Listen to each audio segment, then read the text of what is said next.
அஸ்ஸலாமு அலைக்கும் வரஹ்மத்துல்லாஹி வபரகாத்துஹு. அன்பிற்குரிய சகோதர சகோதரிகளே, பிரமத அன்பர்களே, நண்பர்களே, உங்கள் அனைவரின் மீதும் ஏக இறைவனுடைய சாந்தியும் சமாதானமும் என்றென்றும் நிலவ பிரார்த்திப்பதோடு நான் சங்கை அப்துல் அஜீஸ். இது மறைக்கூறும் இறை தூதர்கள் தொடர் காணொலியில் பாகம் 62. இந்த காணொலி முதல் நபி இப்ராஹிம் அலைஹிஸ்ஸலாம் அவர்களுடைய வரலாற்றை தொடராக நம்ம பார்க்க இருக்கிறோம். இதற்கு முன்னால் ஆதம் அலைஹிஸ்ஸலாம், இத்ரீஸ் அலைஹிஸ்ஸலாம், நூஹ் அலைஹிஸ்ஸலாம், ஹூத் அலைஹிஸ்ஸலாம், சாலிஹ் அலைஹிஸ்ஸலாம் ஆகிய 5 நபிமார்களுடைய வரலாறை பார்த்துருக்கிறோம். அதைத் தொடர்ந்து 6வது நபியாக நபி இப்ராஹிம் அலைஹிஸ்ஸலாம் அவர்களுடைய வரலாற்றை பார்க்க இருக்கிறோம்.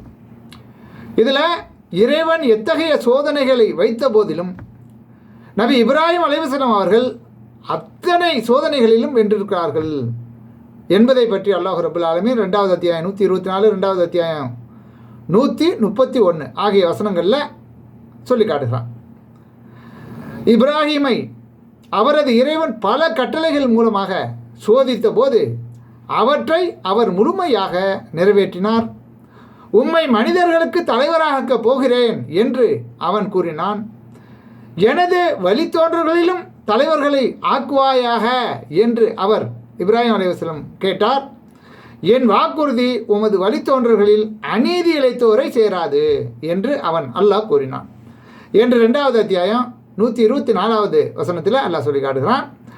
மேலும் அவரது இறைவன் கட்டுப்படு என்று நபி இப்ராஹிம் அலைஹிஸ்ஸலாம் அவர்களிடம் கூறிய போது அகிலத்தின் இறைவனுக்கு நான் கட்டுப்பட்டு விட்டேன் என்று அவர் கூறினார் என்று 2வது அத்தியாயத்தில் 131வது வசனத்தில் அல்லாஹ் ரப்புல் ஆலமீன் மிக சிலாயித்து அல்லாஹ் சொல்லி காட்டுகிறான்.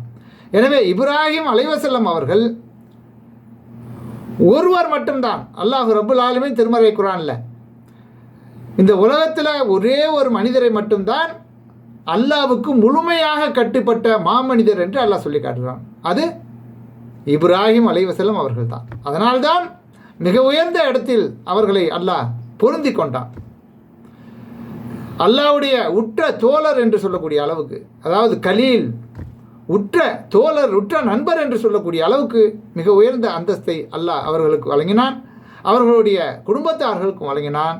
அதற்கு காரணம் முழுமையாக அல்லாஹ்வுடைய கட்டளைக்கு அவர் அடிபணிந்தார் என்பது தான்.